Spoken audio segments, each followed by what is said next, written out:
మత్తయి సువార్త 16వ అధ్యాయము 13వ వచనాన్ని చదువుకుందాం.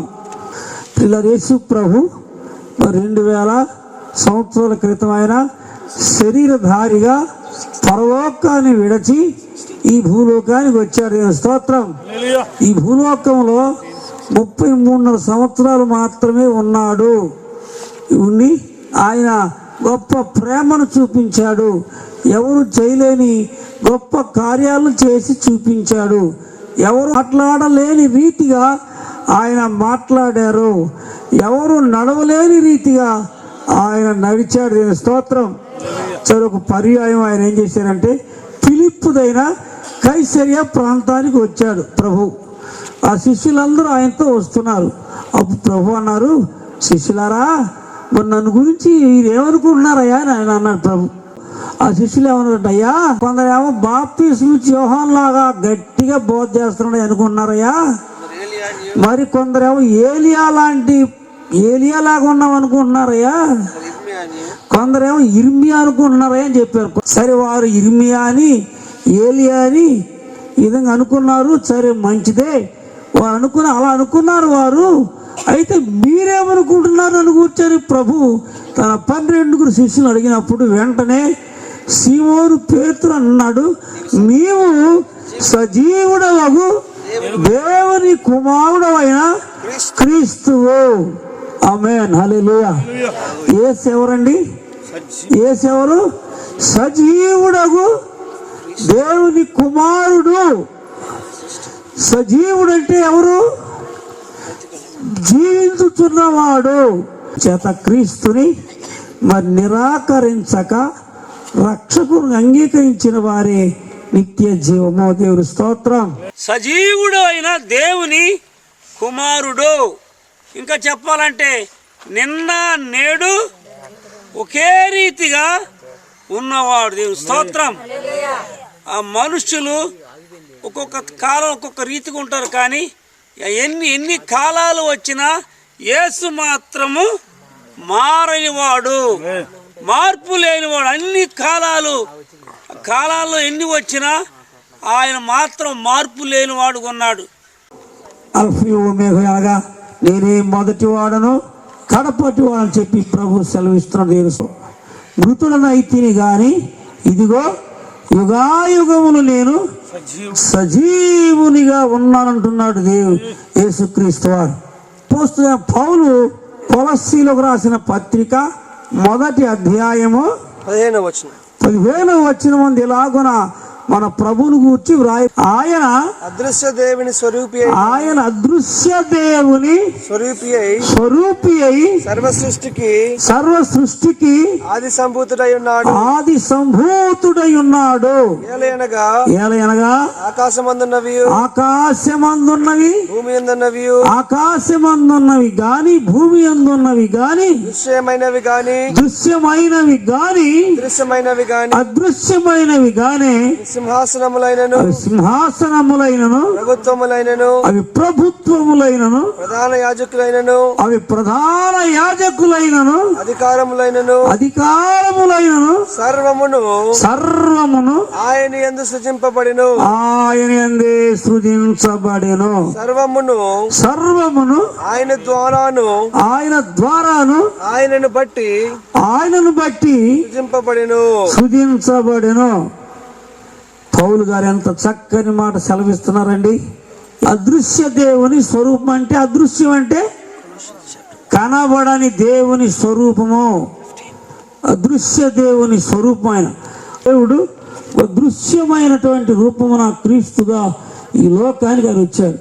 సర్వాధికారం కలిగిన వాడు, సర్వ సృష్టికి ఆది సంభూతుడైనటువంటి వాడు, మరణమును జయించి తిరిగి లేచినవాడు, పాపాన్ని జయించినవాడు, లోకాన్ని పాపాన్ని జయించినవాడు ప్రభు యేసే. దేవుని స్తోత్రం. ఆయన అధికారము కలవాడు. రోగాల మీద సాతాను శక్తుల మీద అన్నిటి మీద ఆయన అధికారము కలవాడు. ఈ రాత్రి అట్టి సర్వాధికారము కలిగిన క్రీస్తుని మీకు పరిచయం చేస్తున్నాం. అట్టి రక్షించే దేవుని ఇంకా నమ్ముకోకుండా ఉన్నట్లయితే ఈ రాత్రి ఆ గొప్ప రక్షకుని నీ జీవితంలో రక్షకుని అంగీకరించడానికి ఇది ఏ మిక్కిలి అనుకూలమైన సమయము, ఇది ఏ రక్షణ దినం. ఈరోజే నీది, రేపు నీది కాదు. యాకోబు అంటాడు, ఒకానొక పట్టణమునకు వెళ్ళి వ్యాపారము చేసి లాభము సంపాదించుకుందాము రండి అని చెప్పు వాళ్ళారా. ఏమండి, రేపేమి జరుగునో మీకు తెలియదు.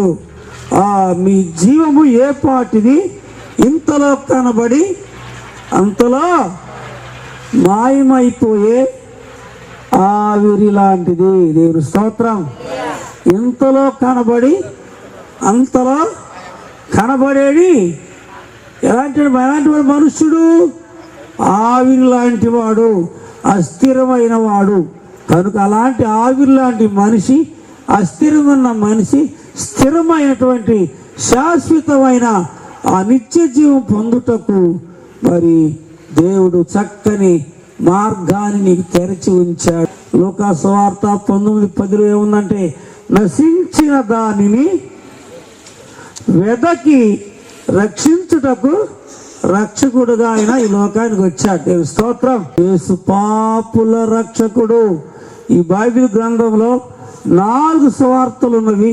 ఈ 4 సువార్తల యొక్క సారాంశం ఏంటంటే, యేసు పాపుల రక్షకుడు, రెండోది రోగులకు వైద్యుడు, తర్వాత పరిశుద్ధాత్మ అభిషేకం ఇచ్చేవాడు, నాలుగవది రాబోతున్న రాజాదిరాజు అని చెప్పి ఈ 4 సువార్తలు యేసును గురించి సాక్ష్యమిస్తున్నవి. మరలా యేసుక్రీస్తు రెండోసారి ఈ భూలోకానికి రాజాది రాజుగా వచ్చుచున్నాడు. కనుక ప్రతి వారు ఆ రాజును కలుసుకుంటానికి సిద్ధపడటానికి ఇలాంటి మీటింగులు, ఇలాంటి అవకాశాలు మనకి ఇస్తున్నాడు. పుడతానని చెప్పాడు, పుట్టాడా? పుట్టాడు. పుడతానని చెప్పాడు, పుట్టాడు. చనిపోతానని చెప్పాడు, చనిపోయాడు. మరలా నేను తిరిగి లేస్తానని చెప్పాడు. ఇంకొక మాట మాత్రం మిగిలింది. ఏ మాట అది? మరలా వస్తానన్నాడు. కనుక ఆ మాట మిగిలి ఉంది. ఆయన మళ్ళీ పరిశుద్ధుల కోసం ఆయన వస్తున్నాడు. కనుక ప్రతి వారు ఆయన కలుసుకుంటానికి సిద్ధపడాలి. దేవుని స్తోత్రం. అట్టి ప్రభువుని నమ్ముకోకుండా, ఆయన దగ్గర రాకుండా, ప్రియమైన సోదరుడా ఇంక ఎంతకాలం ప్రభు దూరంగా ఉంటావు? దేవుని స్తోత్రం. ఆయనను తెలుసుకోవటమే నీ జీవితం యొక్క ధన్యత, నీ జీవితానికి క్షేమము. కనుక అట్టి క్రీస్తు తెలుసుకొని నిత్య జీవాన్ని పొందుకోవాలని పరిశుద్ధ గ్రంథమైన బైబిలు ఈ రాత్రి నీకు బోధిస్తా ఉన్నది. సమస్త మానవులందరి పాపముల కొరకు ఆయన ప్రపంచానికి మధ్య భూభాగమైనటువంటి యెరూషలేములో ఇద్దరు నేరస్తుల మధ్యలో ఆయన కూడా సిలువేశారు. యేసు శిలువలో తన రక్తమంతా కూడా సింధించాడు. బైబిల్ ఏం సెలవిస్తుందంటే, యేసు రక్తము ప్రతి పాపమును కూడా కడిగివేయును. దేవుని స్తోత్రం. మరి మంచి అవకాశం ఉండగానే సమయాన్ని సద్వినియోగం చేసుకొని ప్రభువును సాగిపోవటానికి ప్రభు గొప్ప కృపను మనకు దయచేయును గాక. ఆమేన్.